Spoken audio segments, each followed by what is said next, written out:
Michael Murphy here, the Jacksonville Piano Man. Quick lesson today on how to see the staff. Most people are familiar with what a piano looks like, and most people are familiar with what sheet music looks like. But even people who've been playing piano for years might not see it this particular way. This is the way to look at sheet music, and this is the way to look at a piano. Vertical, just like a y-axis on a graph. The pitches go up, and the pitches go down.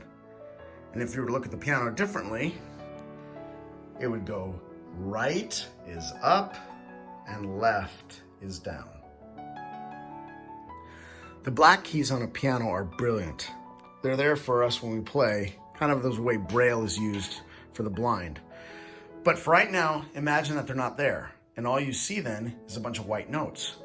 So that we can see a pattern of where we are on the piano and on sheet music, we would need to look at it as a line, then a space, a line, then a space, and continue to do this all the way up the piano.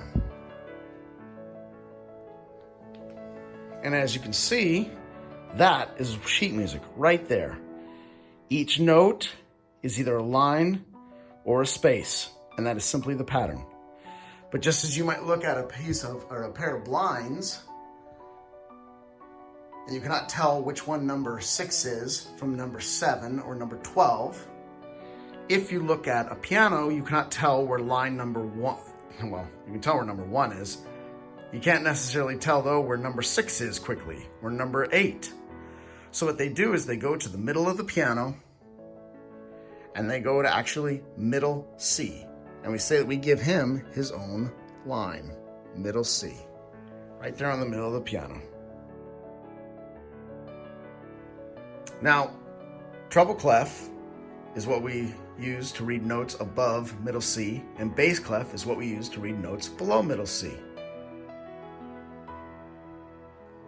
The melody is simply what we're trying to say. And the melody is primarily always in the treble clef, which normally for on the piano is your right hand or anything above middle C.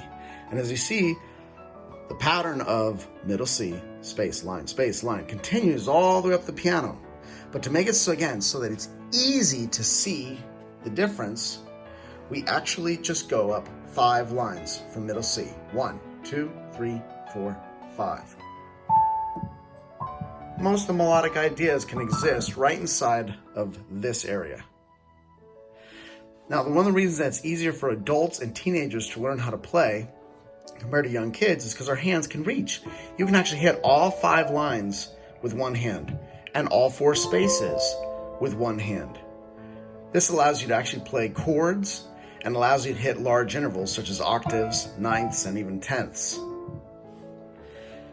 If you can get really good at playing with spaced fingers, the piano will come much easier.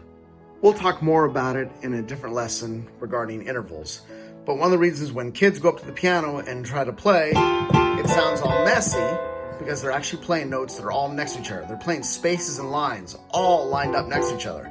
But if you ever go up to the piano and just skip and play line notes or space notes, you can hit anything you want, and it actually sounds decent because you're skipping notes.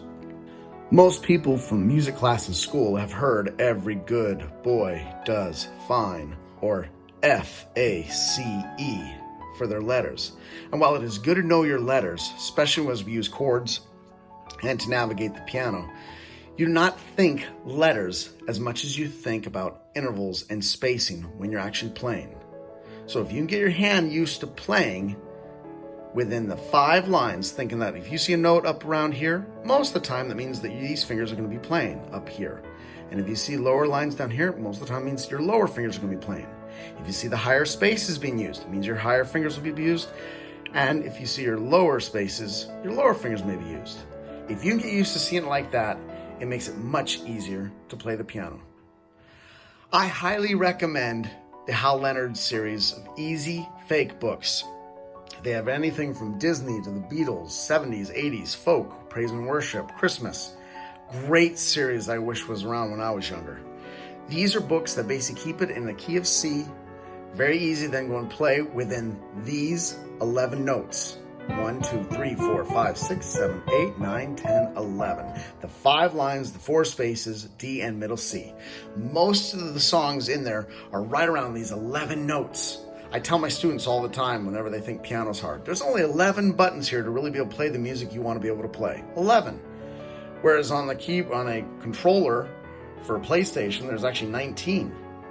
So if you can get really good with these 11 buttons and thinking to yourself, line 1, line 3, line 5, line 2, space 1, space 3, space 2, space 4, D, middle C. If you can get really good at thinking of it like this, you'll be able to play the piano and enjoy it. Please feel free to check out my website at jacksonvillepianoman.com. And if you're interested in online Skype lessons, let me know.